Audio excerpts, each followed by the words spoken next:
Kimbrell's doing some setting up over here. We're going to go ahead and get started.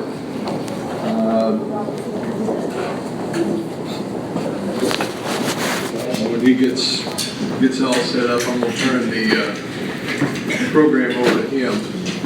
So I'll stall for a minute.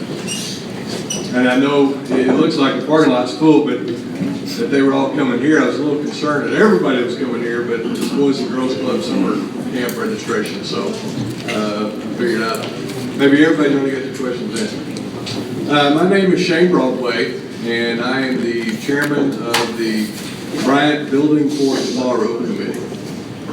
And that is a grassroots committee made up of many individuals across the Bryant School District who have become involved in this Bryant Millage election to help educate the patrons of the Bryant School District, parents, students, families, and others about the need for this election and this millage, and to help educate everyone and to help answer questions. And so that is the reason we wanted to have this opportunity tonight to allow people to come and go as they please, but to have a presentation. We've asked Dr. Kimbrell to be here. He is only going to be presenting information. He is not here in a capacity to speak for or against. That is not his role. That is the role of our committee, is to try to encourage you to vote in favor. He is here to provide information. If there are questions that he cannot answer, then I will try to address some of those. Our committee has been working actively to provide information to the citizens. We have a campaign headquarters in the Lender's Title Building at the corner of Highway 5 and Reynolds Road. So if any of you after tonight would like to volunteer, knocking on doors, making phone calls, those types of things, it's at the back of the Lender's Title Building, room 300. You go up the stairs. We have someone who's going to be there all week. They can provide you other information that you might want or need, or if you would like to volunteer, we'd certainly welcome your help between now and then. Early voting starts tomorrow at Grace Church. There's one location, which is on Highway 5, just past Larry's Pizza. Everybody knows what I'm talking about when I say that. Grace Church is on the left there. You can start voting from 10 to 4:30, beginning tomorrow through Friday. And then at the Vote Here building in Benton is starting tomorrow, and I believe that's different hours. What's the hours at the Vote Here building? I got it. 10 to 4. Not the Vote Here Center. Oh, it's 8. I think it's 8 to 4 at the Vote Here Center.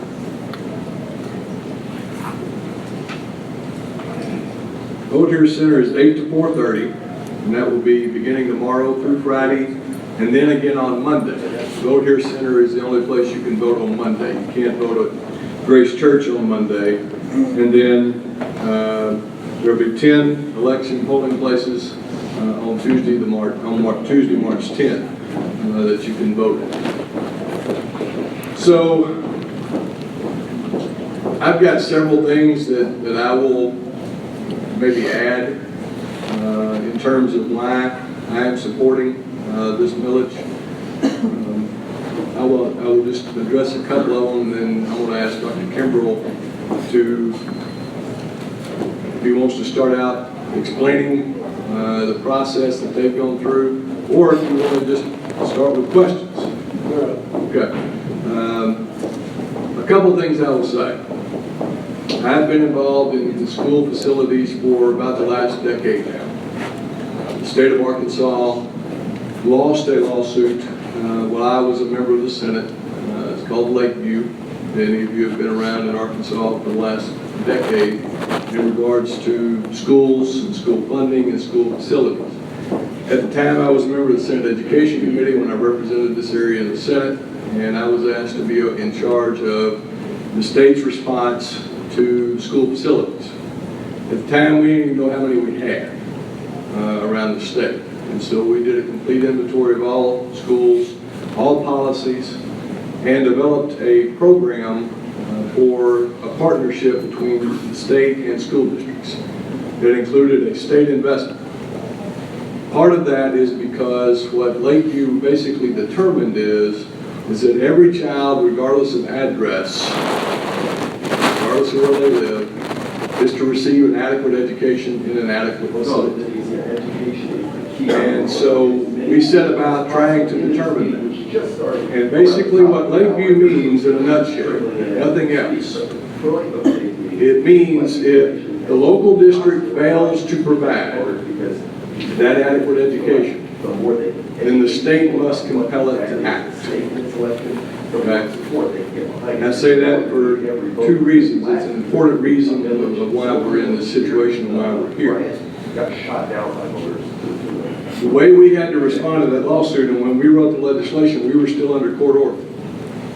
We had to show to the court the state was strong in terms of we're going to meet our obligation as a state, and we're going to hold districts accountable to that. And so we developed the program and developed what will happen if a district does not respond to its needs. So, as such is the case as we are in, the state has identified that we are going to have an average of about 300 students per year in growth. This is not something the Bryant School District came up with. Part of the requirements of the State Division of Public Facilities and Transportation is to provide that forecast of what your district's enrollment is going to be over 10 years, correct? So it has all of the information at its disposal to make a prediction in terms of what your enrollment is going to be and what your need is going to be. So they're the ones, when you see a figure of about 300 students per year, that's not something that Tom Kimbrell come up with or I came up with.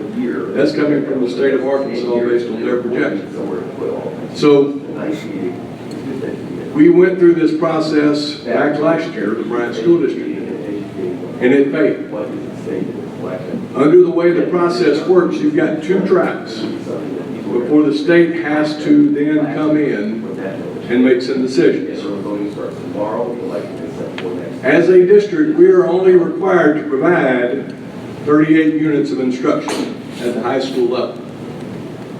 At Bryant, we provide over 200 programs for our students, and that's primarily, I think, a lot of reason why students come. Whether it's extracurricular activities, or if it's robotics, or EAST, or you name the program, all of those are done above and beyond the required 38 units of instruction.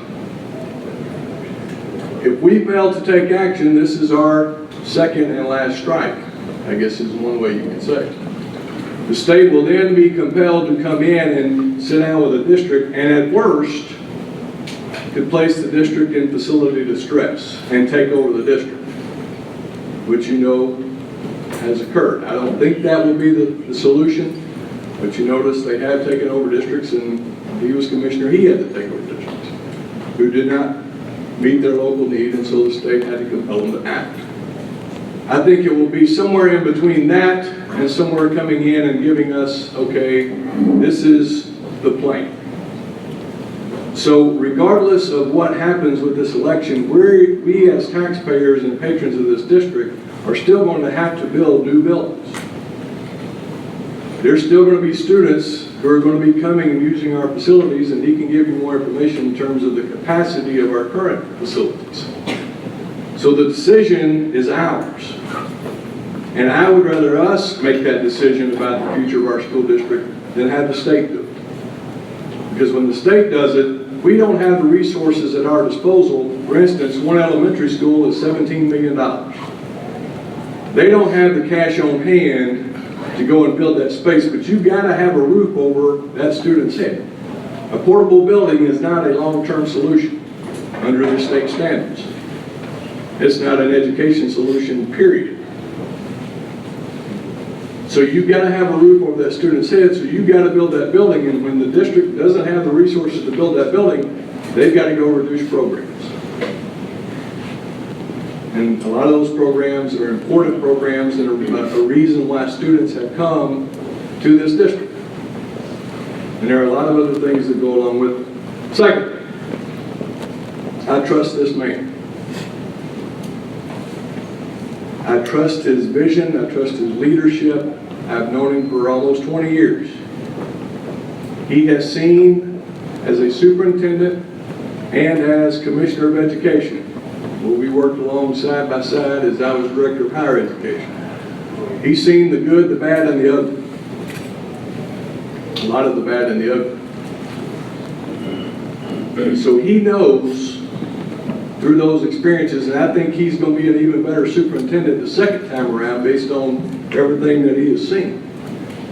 But you ask anybody around in education circles about the respect and trust and admiration for this man.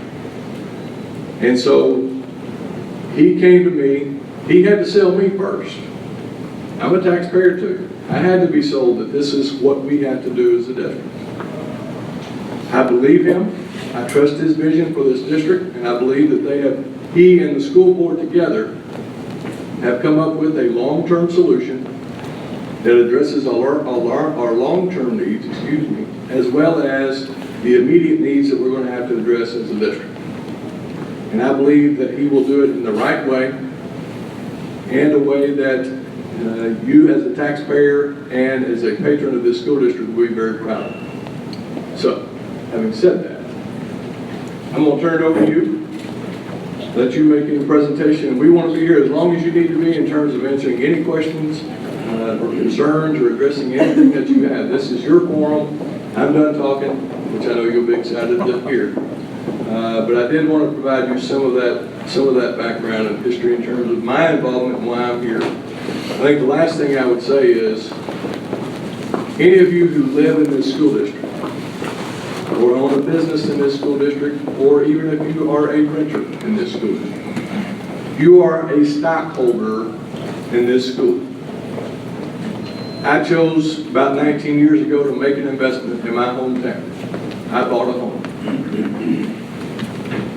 I wanted to be here because this is where I'm from.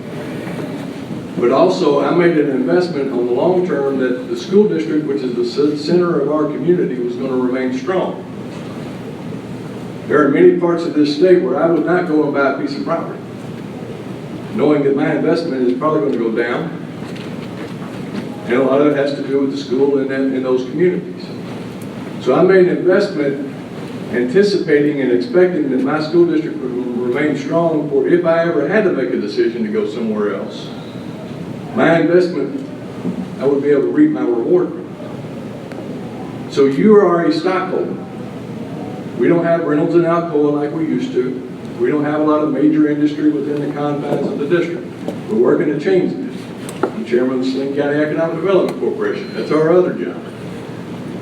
But in the meantime, our largest employer and our economic driver, and the reason why restaurants and stores and shops and businesses open in this area is this school district. It's the reason I stayed here. It's the reason some of you moved here. And how that school district rises and falls, so does the value of the stock that we have invested. Whether it's your property value, whether it's your business, whatever it may be. So goes this district, so goes your stock. So I just encourage you to think about that. Dr. Kimball, we'll turn it over to you. Thank you, Mr. Broadway. Can everybody hear me? Because I don't like to stand behind the podium and it's not the best setup, and I apologize for that. And apologize for having to put all this together while Mr. Broadway was speaking. But Shane asked me to come and do a presentation, hoping that people who wanted to learn more about our proposal, to learn about how we got where we're at with this, and why we got here, would be able to, one, see what process we went through, two, be able to see what we've developed as a plan, and three, be able to ask your questions. If I can answer your questions, I'll answer your questions. If I don't have the answer to your question, I will find the answer to your question, if there is one. And there are questions that are unanswered. There are things we can't predict. But we began this process several months ago. We did it because the board wanted to set a new vision and goal about what the purpose of the Bryant Public Schools District was. And we did this going out and doing over 25 different meetings. Meetings with staff, PTOs, parents, community members, and we began to ask questions about what were the district's strengths, weaknesses, what were their opportunities, and what were the threats that existed about the continued improvement and viability of this school district. We also brought these students in from the middle school and the high school and asked them a lot of questions. Got a lot of information from them. From that, the board then sat down and really defined the vision of the Bryant School District. And it became clear. This board and this community want to be the best school district in the state of Arkansas. And as Shane has said, I've had a unique opportunity to be able to be in a lot of positions and visit a lot of school districts in the state of Arkansas, and I can tell you that I can't think of one school district that I haven't gotten to visit in the last 9 years working in a state position. So I can tell you with a lot of, I think, experience that this community and the communities that make up the Bryant School District have more pride in this school than any I've ever been around. And getting to this vision is very possible. Bryant schools have always been good schools. And I think they can be the best school district in the state of Arkansas because it is very evident that there is support for making that happen. There's high expectations that we want this to happen for our kids. From that work, 5 goals were developed. We began to flesh out the first goal, and that goal was around ensuring that our students had both facilities that were safe, secure, and conducive for learning. We also made sure that the first priority in these goals was to ensure that we had sufficient classroom space. Right now, we're at 93% at least capacity in our buildings with our students. Some of our schools are almost completely full. We may have 1 third grade slot open, maybe 1 kindergarten slot open. Our high school has over 2,750 students on it today. That facility was never designed for that number of students. So the strategic plan revolved around how do we begin to address that issue. As we know, people are choosing to move to Bryant. They're choosing to move to Bryant. If you ask, you'll find a lot of those people, if not the vast majority, maybe even, I know more than half the students that are moving here and their parents are coming because of the schools. Had nothing to do with what I did or have done. It's a result of what has happened in this school district for many years. There's been a solid foundation in this school district for high expectations of student achievement as well as community support for this school. We know that we're going to be gaining an average of 300 students a year for the next 10 years. This is what the state actually provides to us. These numbers came long before what we know has happened in Little Rock. And we know, and Mr. McGowan can attest to this, and he's been in the office and taken phone calls and met with parents, we got more people coming because of what's happened in Little Rock. People wanting to move and bring their children to our school district because they feel very comfortable that they can get a good education there. Currently, we enroll over 9,050 students. That fluctuates. At one point in time, this year we had over 9,100 students. We started this year with a little over 9,000, which was about 240 more than what we ended last year. But we also see, looking at the formula that the state uses, there will be some times that we'll actually gain 360 students. There'll be some years we may gain 280. It averages out to about 300. So in 10 years, we should have projected another 3,000 students in this school system. It's got a good reputation. That reputation, I think, comes from the fact that people have seen results. And I think that we should be result driven. And people should have expectations for the school to be a good school. But with that type of reputation, it creates some challenges for us. Those challenges are, how do we house and educate these students? Right now, over 2,700 students at the high school. Our cafeteria, Mr. Curtis, I think you can attest to this. We can't get our students into the cafeterias and get them fed within the 3 lunch periods that we run. Just because it doesn't happen. The capacity's not there. It was never designed to hold that many students. We don't have space for career education expansion. We don't have space for our music education program and the expansion of that program. And our gymnasium and our auditorium were built when the capacity for that school was less than half of what it is today. They're inadequate for what we have on that campus. So, in 2013, this district partnered with the state of Arkansas to address this issue through its partnership program. And let me stop for a minute and try to answer some questions that I've been seeing and have been asked of me. The state ensures that there is a certain amount of money for every student. This year, that's $6,521 per student. We raised a portion of that here with the first 25 mills that you pay in your property taxes. Every school district has to do that. It goes into a special school tax. That's what the Supreme Court calls it. That special school tax then is then redistributed across all school districts to make up the shortfall that districts such as ours have. I'll give you some round numbers. If it's $6,500, we in Bryant School District raised just under $2,000 of that $6,500. The state then gives us $4,500 plus for every student to get to that $6,500.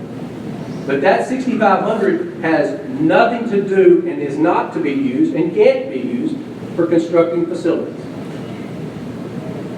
Under the guidance of our former senator over here, there was a funding matrix created in 2003 and then redone in 2006. Well, actually recalibrated in 2008. In that matrix, it outlines what you're to spend that money on. Instruction, teachers, administration, utilities, maintenance and operation, technology. There are no funds in that for facilities. As the former senator said, to address the courts about facilities, they created this partnership program. And the state has partnered many times with this district to create facility opportunities. This district has had the good fortune of being able to partner with the state on several projects and receive several millions of dollars, upwards of $50 to $60 million over the last 8 years. This partnership program came about in 2013 to address the issues of this growing population. And as the senator said, the district in 2014 asked the public to increase its millage to help raise its share. In other words, the state says, we'll partner with you at a certain percentage, but you have to come up with your share. And you got 2 shots to do that. We've had 1 shot, we got a second shot. When the first one didn't, they said, you've got some immediate needs. You've got some growth issues facing you today. How are you going to fix that? In the spring of 2013, this district sat down with the Facilities Division and worked out an immediate needs plan.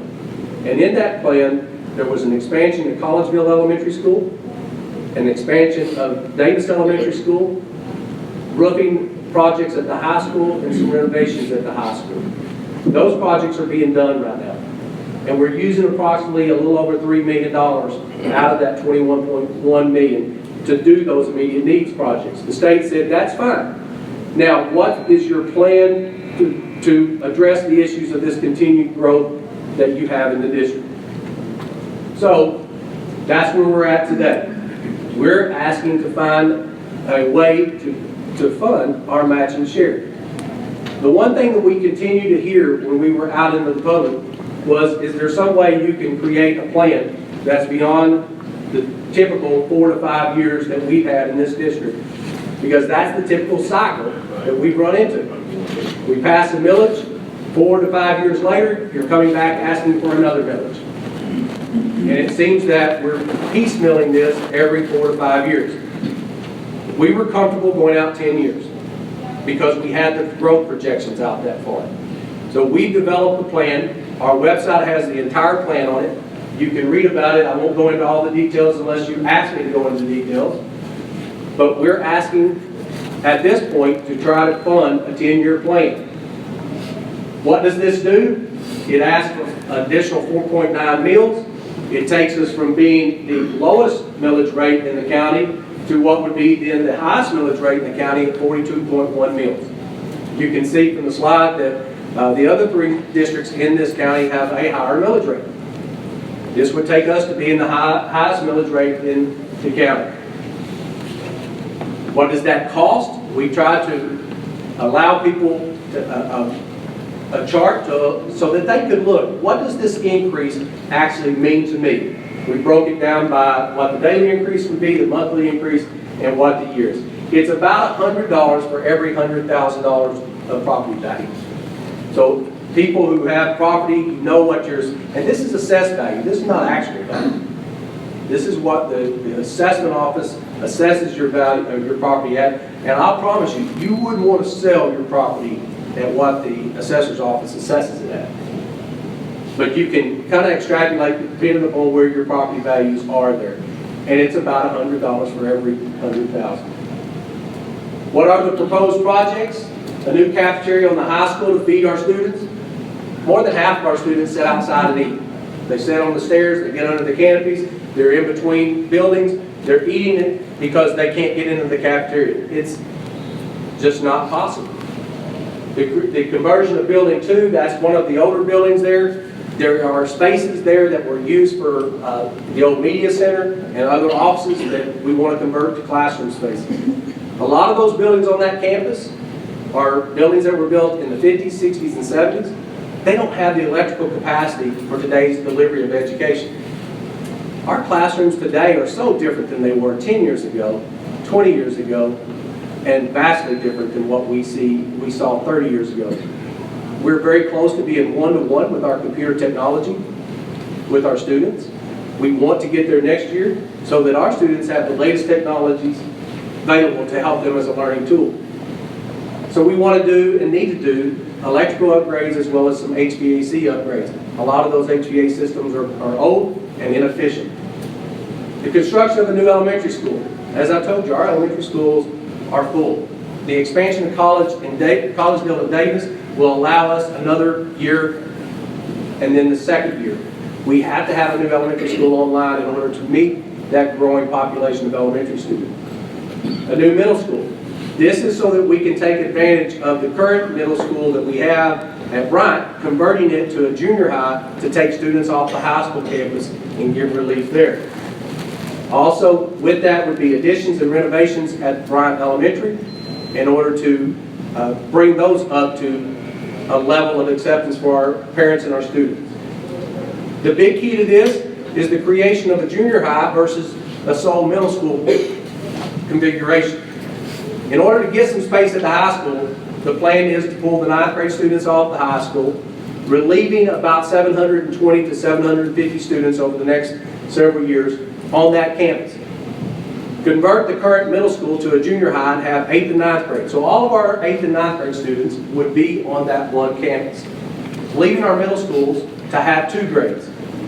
Okay, those grades would be grades 6 and 7. Therefore, relieving about 450 to 500 students on each of those 2 campuses.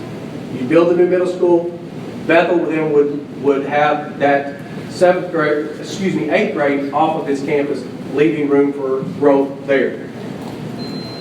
At that junior high, we would see 16 additional classrooms, a new larger cafeteria to meet that larger population that we'll have there, renovating the current cafeteria into a larger media center to meet those needs, and also an expansion of the band and instrumental music and choral programs, as well as a new PE facility, because we would take the old PE facility at the elementary and actually use it as expanded instrumental music, choral music, and band, and then create a new space for elementary, where we could actually physically separate those students. So the elementary students and junior high students wouldn't be able to commingle in the building and actually move the elementary students into one complex. So they don't have to go across the street to PE. They don't have to go across the street to music. Theirs would be self-contained in the one building.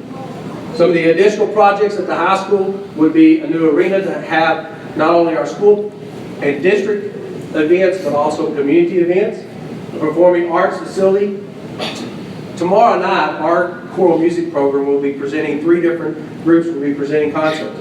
They're at, I believe it's Park Place Baptist, because our current facility will not hold the parents. It won't hold the parents so that they can do their concert. This would create a fine arts facility to meet the high school of that size. Then, as we continue to progress, we would update and renovate existing spaces on the high school campus to get them up to the code and the expectations that we have. And then continue to address safety, security issues by putting card readers and locks on all of our elementary schools to ensure that people just can't walk into our elementary and our middle schools. That is going to be a tough address at Dr. Pickering School at the high school.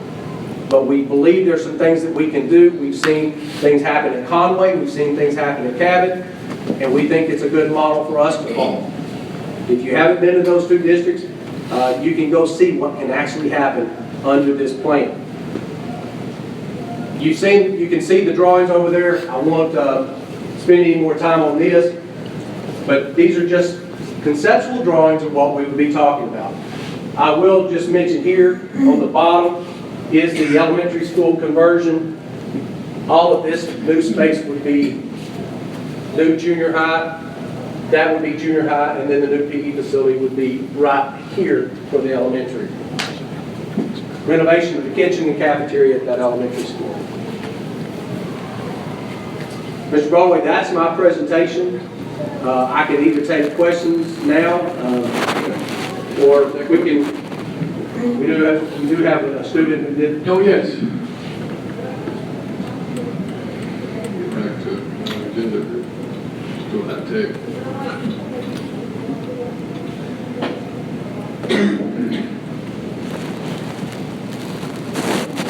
On that proposed project that you have up there, is that prioritized in order, or is that something that if it passes, all of those are going to happen? Yes, all of those would happen. Every one of those projects would happen. Let me see if I can get. Is there a time frame? 3 years. 3 years. New middle school, new elementary school, cafeteria, fine arts, arena, upgrades, all those things would happen within a 3-year time frame. Before we go to other questions, we do have a student who wanted to speak from a student's perspective, who emailed Dr. Kimball the other day and visited with him. Carl, you're here? Carl, come on up and talk about this from your perspective. It's important that they hear from the student. Thank you for being here. My name is Carl Radcliffe, and this is my 5th year in the Bryant High School District. And this is my 3rd year being a high school ambassador, which means I stand before the student body and what the student body sees from this perspective. Once we first heard this millage, this really excited us. This is something we have wanted for years, a long time coming. When we first heard this has been the talk of the school. To finally receive things that we need in order to further our education. It has been difficult, and I cannot stress that enough. It has been difficult over the last few years as far as fine arts is concerned, music is concerned, cafeteria is concerned, athletics are concerned. We do not have the facilities that we need in order to do what we want to do.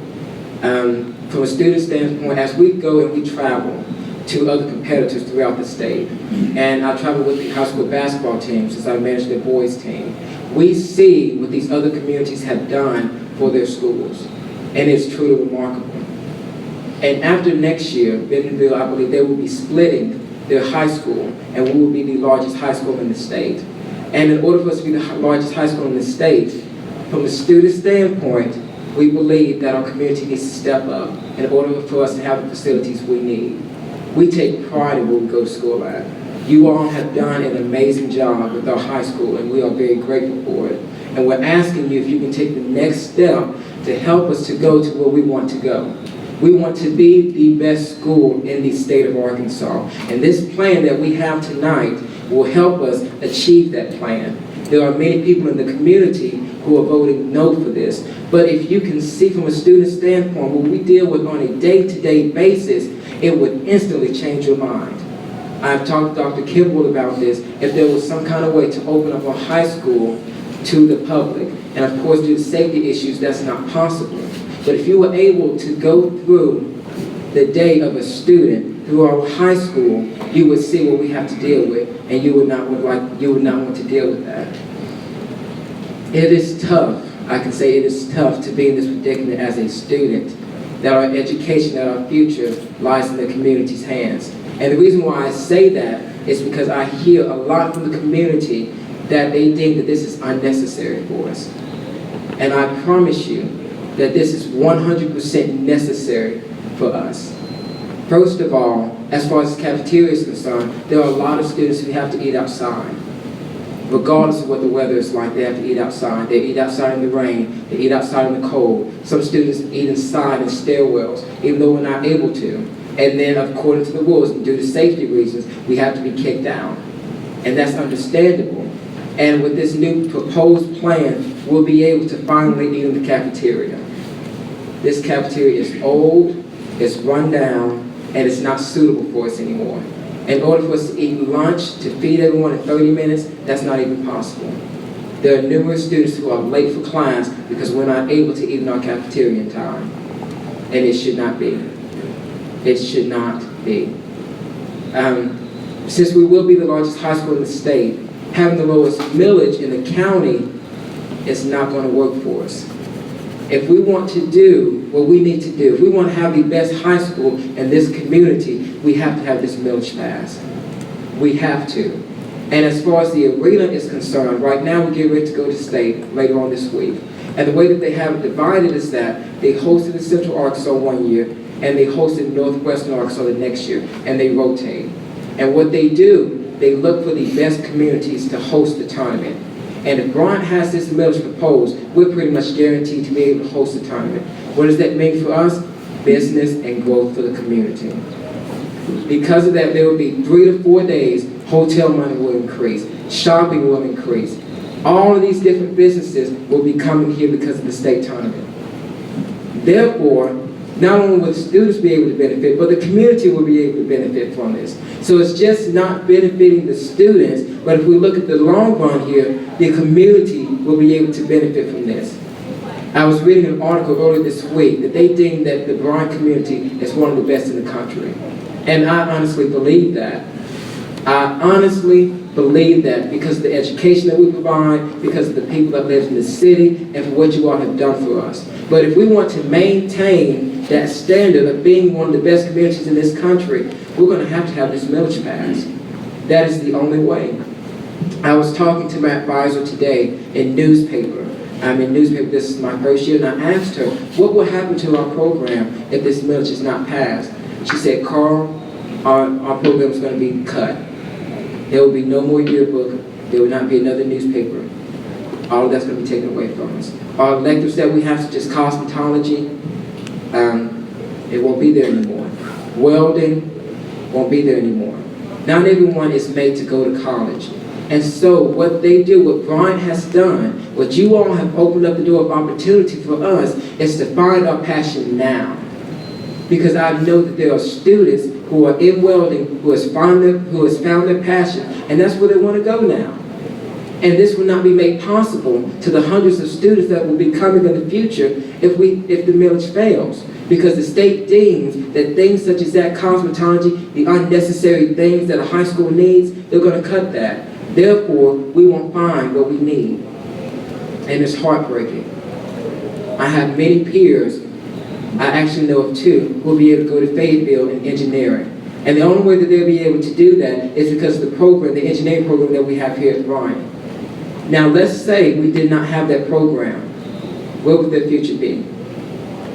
And the thing is, that's only 2 students. And there's over 2,000 students on the campus. You all make the difference in our lives.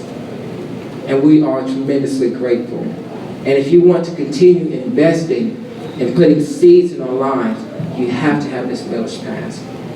I know that taxes will increase. and it's going to hurt a little bit on the budget. We understand that.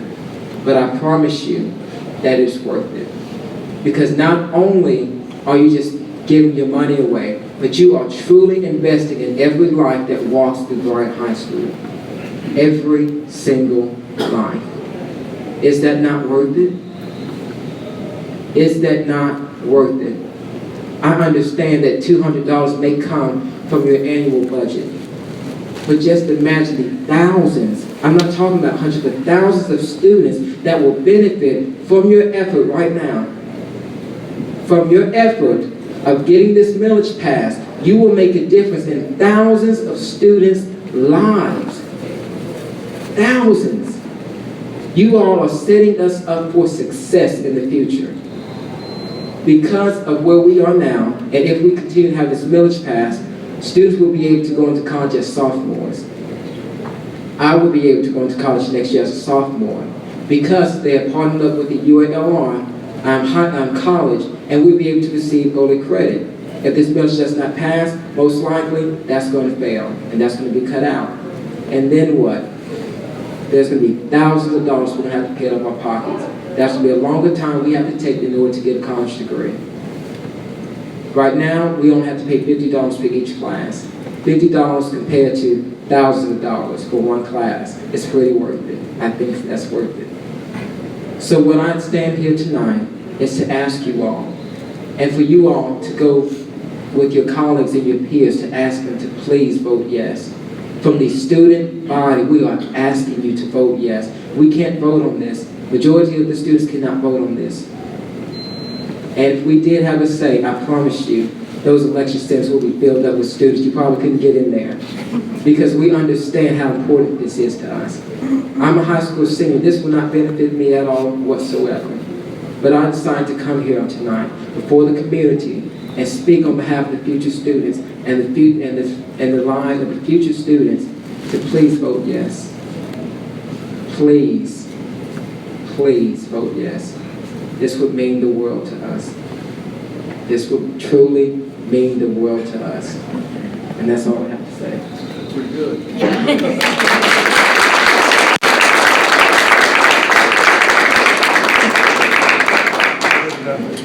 You said we were going to college yet? I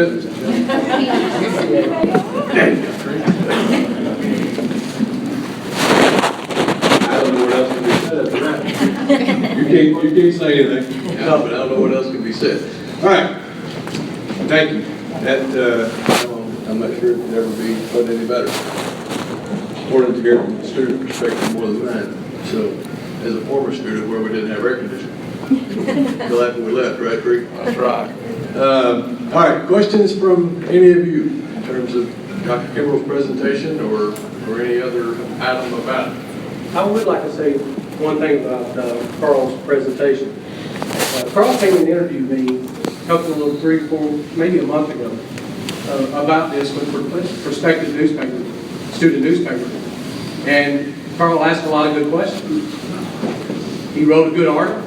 I read it, kept it, and out of the blue last week, Carl said, "What is a public forum?" And if it's a public forum, as I think it would be, is there an opportunity for me as a student to come speak? And I said, a public forum is exactly that. We will open, I guess you would open this up to anybody who wants to speak, either for or against, because we want people to hear, we want people to express their concerns, express their beliefs. And Carl said, "Thank you, I want to be there."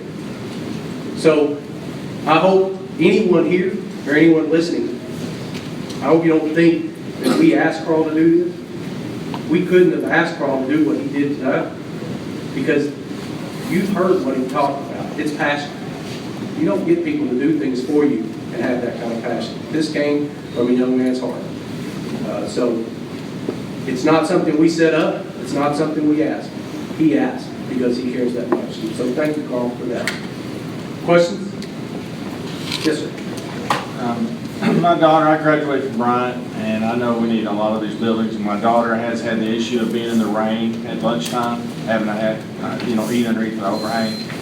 I know we need a cafeteria, and I heard recently that the cafeteria was gonna cost us $7 million and the state was gonna kick in $3 million. And I was trying, and they were asking to justify that amount of money for one building for cafeteria. Could you explain to me how many it's gonna hold and prepare for the future and what's gonna be in there?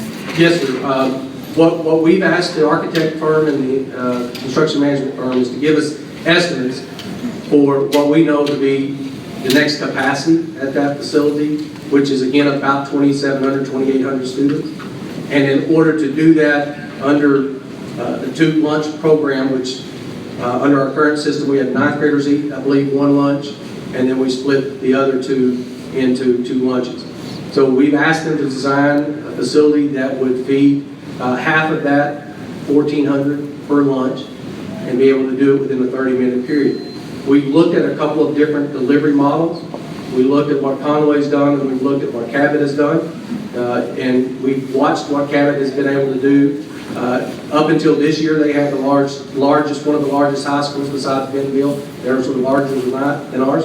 Within 10 minutes, 8 to 10 minutes, they have every one of half of their population. They have their food, their setting, and their eating.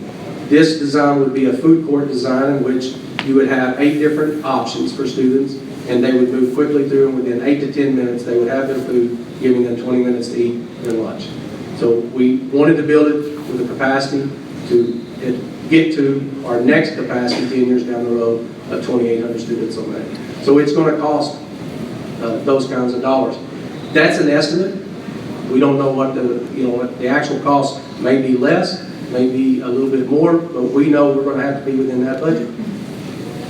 It has nothing to do with leads, though. No, sir. This is not a LEED certified building. These buildings, if you look at the designs, they're not boxes. They're not concrete cinder block buildings with 2 windows in them. They have and utilize some natural light, but they will be constructed at the best square foot cost we can engineer out. Yes, sir. I think one of my concerns is, I've been here 8 years and I've seen 4 new schools come in. None of them were designed for growth in the process. We've already outgrown them. How can we be assured that we're not going to be in the same position with just a 10-year plan out with an auditorium that's only going to hold 2,200 people, and we still don't have the room on the high school level to develop? Well, and that's what we would do. By taking 725 students off that campus, you give yourself 10 years growth.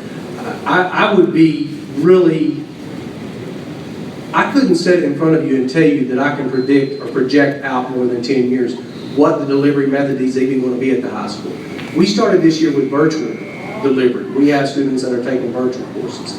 My hope and my goal is that in 4 or 5 years, we'll have some students that will actually be attending our high school, but half the day, maybe even the full day, they're not on campus. They're virtually learning, much like we're seeing a lot of our colleges go to. The state actually passed a law in the 13th session requiring that every one of this year's 9th grade students have to have a virtual course before they graduate from high school. That's expanding. Going out beyond 10 years, I think, would be irresponsible for me to be able to say, well, this is what I predict in 10 years. I do know what the numbers indicate for us for 10 years. And we've got 16 years of data to support the continuation of those numbers. So the board and the district decided in a very debated way to keep their elementary schools at 624 students. Now you may say, why 624? That's 5 kindergarten and 4 classrooms, grades 1 through 5. That's to keep them neighborhood generated, where students, teachers, parents still know one another. Some districts have chosen a different model. A good example, Springdale. They build their elementary schools with 1,200 students in them. They build big elementary schools. Our district has chosen to keep that model where we build in neighborhoods where kids can be and go into school with students that they know, and parents know who the teachers are know who the parents are, etc.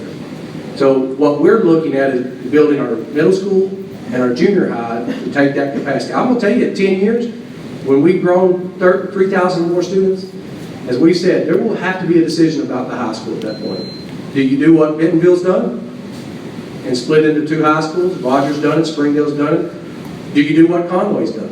Just build a bigger high school? Or you do what Cabot's done? They built a ninth grade academy, took all their ninth graders off, and as they continue to grow, and their growth has really stopped, pretty much, then their next plan would be to take the 10th graders and build a 10th grade wing on there. And you'd have 9th and 10th grade on one campus, 11 and 12 on the other. That's a decision that I think this community will have to make about year 8, 9 as to what your plans are going to be. I just think it'd be irresponsible to go further out than 10 years. I don't know how we predict that. Education's changing so fast. Yes, ma'am.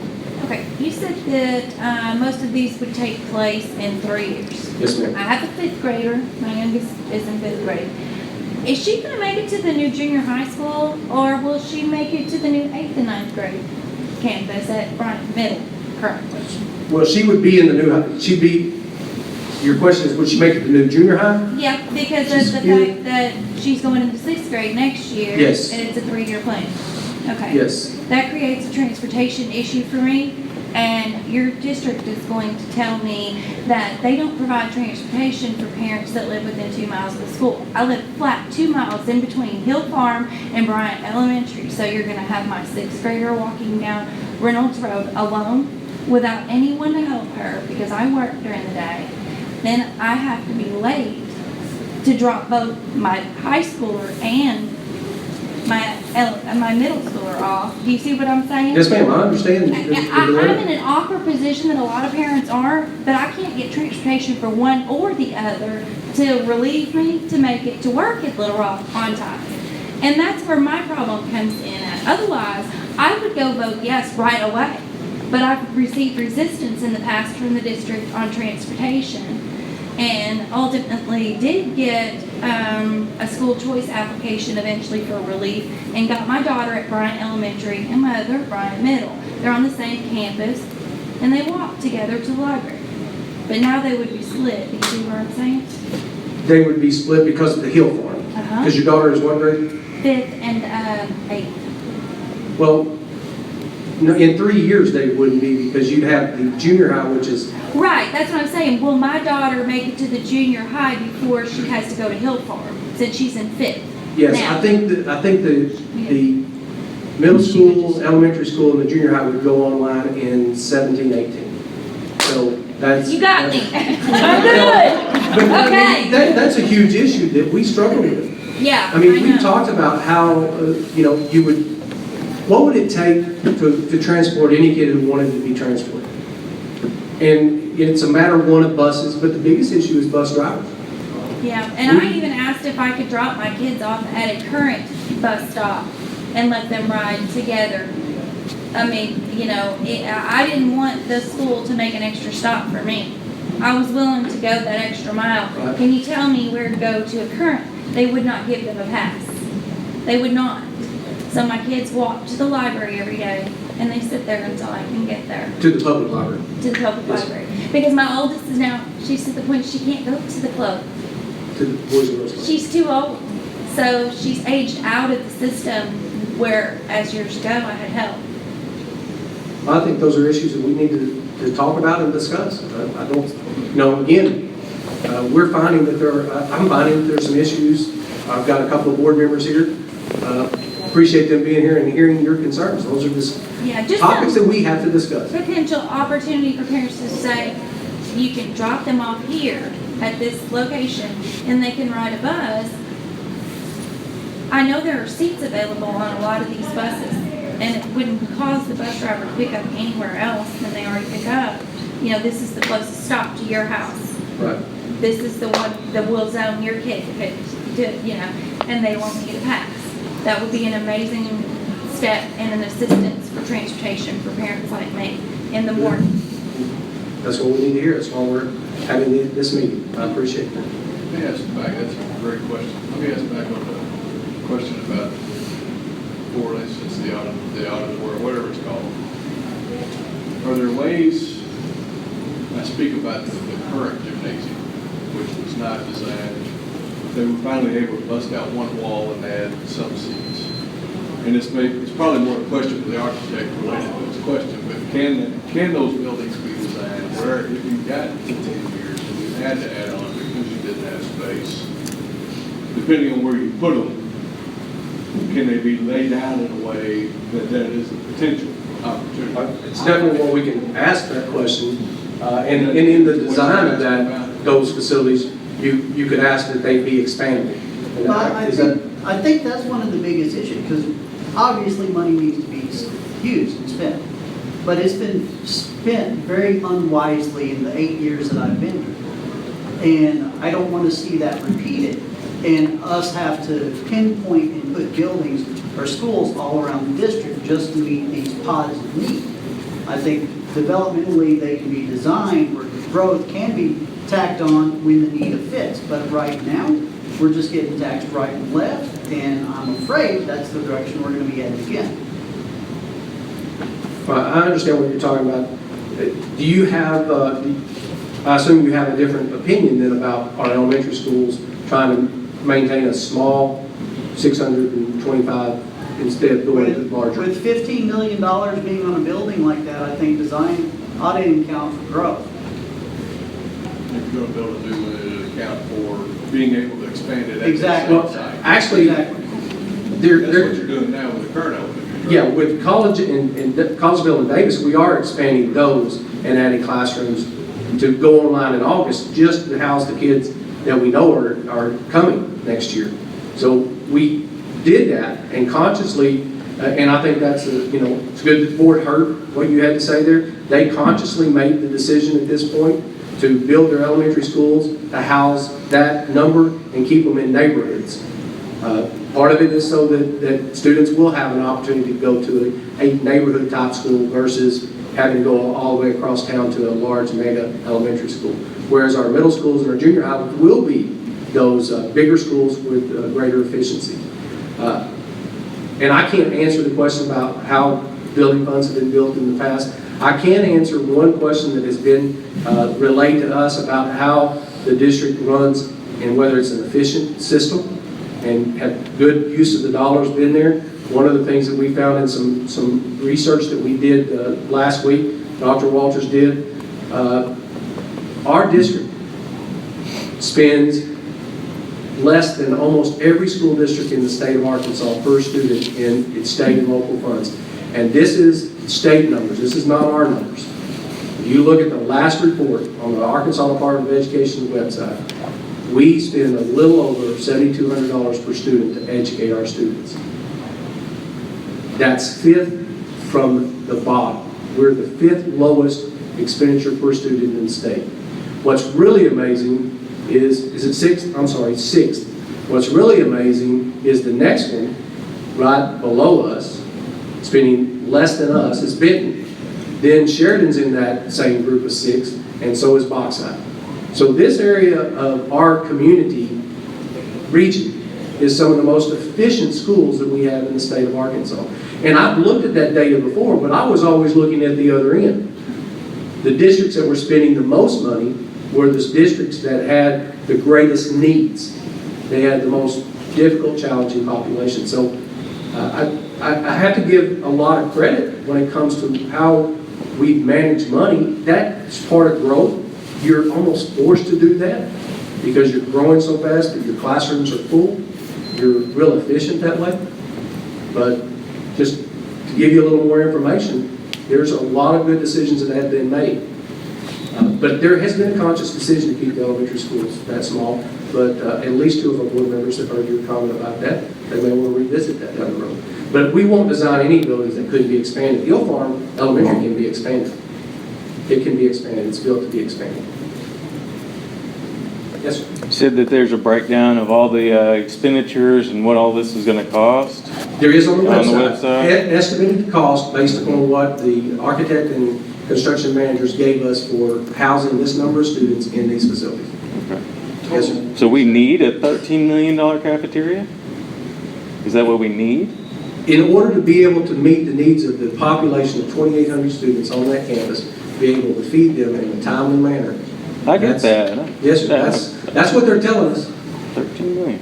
It's, 22 million for an arena? yes, sir. This is all required, right? No, for our sir. education. No, we're Kids' not saying education. all of it's required. I mean, Well, we but this is on the- specifically said that there are other projects on here that people in the community have said, we'd like to see happen. I mean, you don't have to have an arena. Matter of fact, if this doesn't pass, we're gonna play basketball in that same gym. We're gonna do the best we can with what we have. You may not play basketball. You may have to put it on the building. Yeah, it may not be, depending upon what role the state ends up playing. But if we play basketball next year, we're gonna play in that gymnasium, and we're gonna make the best of it that we possibly can. That's what we're gonna do. If you were gonna build a new high school today, if Bentonville's building a new high school, what's the price tag for a brand new, starting from scratch high school? I don't know what Bentonville's is, I do know what North Little Rock's is. North Little Rock's high school is $113 million for just the high school. It'll be the most expensive built high school in the state of Arkansas, ever. But it'll be a large high school. So normally it's around 90 million to 100 million. Again, depending upon how many students. Brand new high school. Yeah. I mean, if you're going to educate 500 students, it's going to be less. Yes. So according to the state website that you mentioned earlier, the Bryant School District reported on the audited financials that you received $9,700 per student last year. That included, I think, $1,000 of financing, bond issuance or something, so roughly $8,700, all right? So if you just said that you only received $6,500. Well, So where did the other $2,000, $3,000 come from? No, sir. What I said, let me correct something. We spent $7,200 No. local and state dollars. No, in your earlier presentation, Right. when you were going through that, you said you $6,521 is adequacy. That's what the state. That's what the state says every student is. That's based upon an average teacher salary. That's based upon a 500 student school. It's based upon you're going to spend this much money for technology, this much money for transporting each kid, this much money for administration, this number of teachers, etc. We receive more than that. The number you're talking about, over 9,300 plus to 1,000, is federal funds also for special education and students that are at risk. Federal dollars. So on average, it's $9,300 per student. About that is what you receive in all those funds, with most of those funds being dedicated to be spent for specific programs. Right. All right, so you're saying this is a 10-year projection, and I'll say that I agree that you need a millage increase. I'll come out and say that straight up. But when you're looking at a 10-year projection, in 10 years, you could go ahead and say that we'll need another millage increase. So if you're going to build the best school district in the state, why not do something different? Why not issue a bond, take the millage increase, or maybe a little more millage increase, and pay with cash? Because that will give you about $25 million on a conservative estimate on amortization of 30 years, more than what you're going to receive if this passes. Okay, I don't understand how you raise the capital to build the buildings to do it. You don't have to build them today. If you say it's immediate need, you won't have school tomorrow for some kids, correct? Not all of them are immediate needs. These are projected needs also that the state projects with your student growth. How are you going to house these students?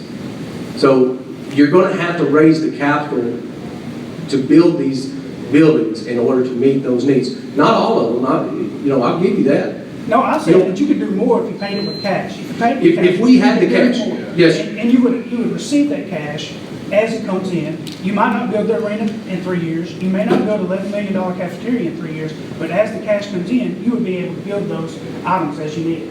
I have a problem with financing a 10-year solution over 30 years. The school district cannot sell, like if I was going to buy a house, I could finance it for 15 years, and if it's not big enough, I could sell it and roll the capital into a new house. But unfortunately, the school district can't do that. Because you have a limited, a limited number of people who would buy a school. So you're financing this for 30 years when you should really focus on short term, since it's going to be a short-term projection. I don't know that we could raise enough mills, people would vote enough mills to be able to even generate enough dollars to build the buildings that we would need within the first 3 to 5 years. And if we don't have those roofs, those classrooms, that's when I think the state takes even greater action. So do you think they would give you more mills if you issued a lesser number of amount of bonds? Or you just want to go ahead and say, hey, this is the best we can do? I Because don't. you've already said it, this young man spoke, that he thinks we have the best school in the state. I agree with him, or my kids wouldn't be down here. I'm asking you to do something a little different, do something different than Cabot. You know, we talk about Cabot. Cabot only has $60 million of debt. We're going to pile $72 million on top of $60 million. And you're strapping $14,866 per student of debt on your school district. And that's what we're living in now. We need to stop that. When these kids come out of college, if they have student loans, average loan on the college student is about $65,000. That's crazy. But you're coming around and you're putting it in that environment. You're saying, hey, it's okay if you can use debt. That's not right. That's not true. We should be doing better, and we should build with cash or short-term debt, not long-term debt for a short-term solution. And that's the issue I have. I'll give you more mills if you promise not to do it. 30 million. And I think you would. I don't know that the majority of the people would if you raised the kind of mills that we'd have to do that. I appreciate your comments. I appreciate your options. At this point, we don't have that option today. Let me give you another scenario. You say $200 on $200,000 times 30 years. That's a full year of child care that this lady right here could be paid. Or somebody else who has children that work in Little Rock, they have toddlers in school. That's a full year of school daycare you're asking them to give up. It's also a whole year or maybe more of people's food on the table. I'm asking you to get back up and look at a cash option or a short-term debt option. At this point, sir, I don't have that option. Well, let me ask this one. To his point, I know what he's saying. I wish it would work that way. You'd have to raise much higher millage, but there's no penalty for paying that bond off early. Can you do that? You can. I'm not sure you can. At this point anymore, I don't know if the bond system works. Used to do callable bonds, so that whatever mills were dedicated to those were actually whatever your assessment growth was, those dollars went in. That's the whole plan of using this. Is that I can tell you in 10 years, I don't know that you will have to raise the millage.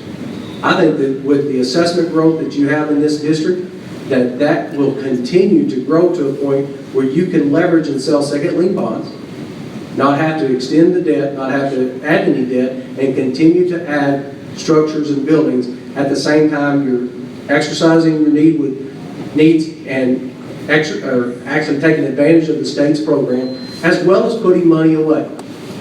I mean, I think it's important that we take some money and put it in the building fund to plan for that second elementary school 5 years down the road. So you don't have to have any other millage increase. I would tell you, I don't think that you will have to do that. Now, what I can't tell you is what the student numbers are going to be in 10 years. I mean, there's so many things that can happen. I mean, in 10 years, 5 years, 4 years, we don't know what the economies will be. We don't know what's going to happen with Little Rock, Pulaski County, North Little Rock. I mean, they're talking about, will that be 5 districts, 6 districts, or maybe 1 district? And I agree with you. You made a valid point. We don't know. We don't know what's going to happen in 30 years, and you're putting us on the hook. You're encumbering the whole community to debt, and we don't know. We don't know what's going to happen. And you know, you've listed the cafeteria. I understand kids have to have a roof over it. $11 million. I've built buildings in my career. $11 million is a pretty big building. It is big. And you know, $15 million arena. If you're going to use it for community organizations, why don't you go to the city and say, what can you do? Because the city's hurting for economic development positions, and you're asking them to send $25 million of local tax dollars to outside banks. And I don't know that's not even with the bond loan. I don't even know what the First Security Bank or Cruising Association want to charge you for that. But you're asking. Oh, when the bonds are sold? That's right. $25 million of local tax dollars over 30 years will be sent outside of this area. If those bonds get sold outside, yes. Majority of them will. You've only got a limited number of banks in here that want to buy them. We have a lot of individuals in the state that buy these bonds. Matter of fact, our old boss buys a lot of school bonds. Yeah, I've looked. I know there are individuals, but they don't buy them in great numbers as a bank buys. Not as much as some banks, but we're seeing a lot more individuals and groups, local groups, state groups, because they're some of the best investments you can have. They're guaranteed by the state of Arkansas. That's true. I mean, and that's why we get the interest rates that we get. And you got to realize that you're asking these taxpayers for a lot of money, and he already mentioned it. We've seen poor design buildings. I mean, Hill Farm was at capacity when it opened. You can't take any more kids there, right? But that one is full, yes. That's full. So I think that's financed over 30 years. I think that's a bad decision. Well, and we'll resell those bonds? You're gonna call those bonds and resell those? Yes. So what's that gonna cost? Because there's a load on callable bonds. Well, because of the interest rate, well, they've actually been out there long enough that there's no penalty and there's no, so we'll actually have we project a lower interest rate than what we had on those bonds. All right. So there'll actually be a savings. That's why I was asking, because we've got the old college savings bond program that had a 30-year note. And it came to where you could call those bonds and reduce the amount that you and I end up having to pay, which actually comes off the top of state government right now. So it's going to reduce that amount and reduce the amount of years. And I think that's, I mean, it's other districts that do it. But there's also the email that came out that when this is said and done, if this passes, the district will have $130 million of debt. That came from the district. The total debt on the Will district be is $130 million. That's almost the highest in the state. The only ones, you have 22,000 people in Pulaski County School District. That's the highest. Then you have Bentonville and the Northwest Arkansas. They also have more students than what we have. But when you look at the student, I mean, Benton has a high one, but those will be done shortly, within the reasonable. But we got to do something different. You've got to do something different without carrying this debt around. Because what could you do with $25 more million? You build 2 cafeterias. Well, it's not any different than what we choose to do when we mortgage a house. Whether we choose a 10-year mortgage, a 15-year mortgage, 25, or 30-year mortgage. That's right. But unfortunately, for you, it's the public's money. For us, when we're private money, we choose what we do about it. So I would think that the district would assume more fiduciary responsibility in making those decisions. I'm telling you, 30 years out on a rent that you don't have to have, on a cafeteria that seems to be overpriced, it's kind of, can be again, we hope it's not overpriced. I mean, but still, when you do that, you've already issued $72 million of bonds. Right. So, but if we can get it at a lower, if we can get that cafeteria lower than 17 million, then we're going to use those funds that we save to continue the renovations of old buildings at the high school, continue to upgrade buildings that were built in the 50s, 60s, and 70s, so that they are managing the education of tomorrow's students, expanding our career educational programs. What we're hoping is to free those things up. What I did want to do, and you want to be careful of doing, is going out and selling a bond issue and selling a plan and a program, and then when you go to bid, you can't afford to do it. So you've underestimated what your billings are going to be. We're not overestimating, we're just being very, very conservative with what we're doing. I'll tell you, our buildings aren't going to be LEED certified. They're not going to be high cost per square foot buildings. They will look good and have curb appeal, but they're going to be built at the best per square foot value that we can get out of it. What's the estimate? What's the estimate you're using for that? On which one? They're so different. I mean, each one of them is different because some of them are renovations, some of them, I'm talking like the new buildings. What's the cost per square foot on your new? I don't know them right offhand. What the elementary is less than the middle school. The middle school is less than that high school cafeteria.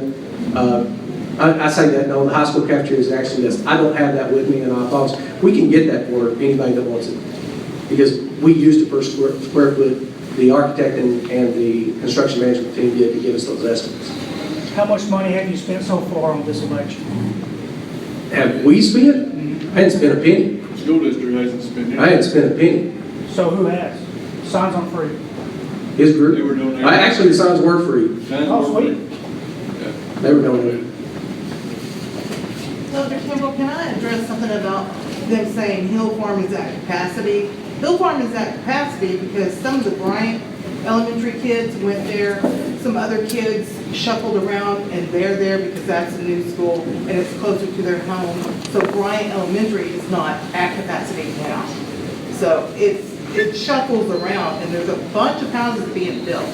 And another thing, as a mother, I have 3 kids. My oldest is 27. We moved from South Carolina here so that my child could attend school.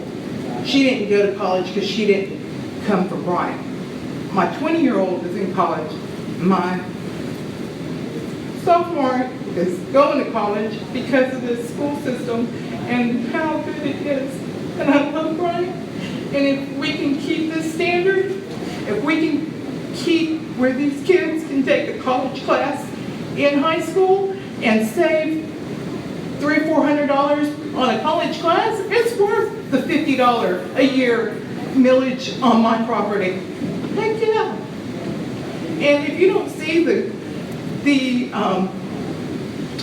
investment that you're putting into your community by keeping these standards where they are, then I don't know what to tell you. Other questions, comments? Yes, ma'am. Is there a possibility that in the near future that the high school students will be graduating with possibly an associate's degree? That's my plan, yes, ma'am. We've been working, Dr. Walters has been working with both Pulaski Tech, and we know ULR has done that with Greenbrier. So they started that program for next year. We'll watch and see how that works. That's my goal. I think if we can see a student walk across the stage, not only get a high school diploma, but also get an associate degree or a technical degree, they're one step ahead of a student who's just walking across and they don't have a future. Because they're not going to go to college. We're kidding ourselves if we think 100% of our students are going to go to college. We're kidding ourselves if we think that every job out there is going to require a college degree. It's not. But we do know that many of the jobs are going to require education beyond high school. And what I tell our students every time I get to talk to them is, you better learn to reinvent yourself. Because I changed jobs 8 times. I've never changed my career. 31 years I've been an educator. They're going to change careers. The research tells us they'll change careers, not jobs. And so we have to tool them up and get them ready to be relearners. So we have to give them all the skills and tools they need. But if we can get them on that track to that next level, and Shane and I worked hard to try to create some legislation to make that happen at the high school. And now those doors are open. And I think it's a great possibility for us to have for our students. I applaud you with that idea and with the board's idea for doing that, and to also recognize college and the career tech type degrees as well. I applaud y'all for thinking about those 2 areas of expertise for these students. Thank you. Well, we have to build some partnerships with our business communities. Other questions? Shane, I'll turn it back over to you.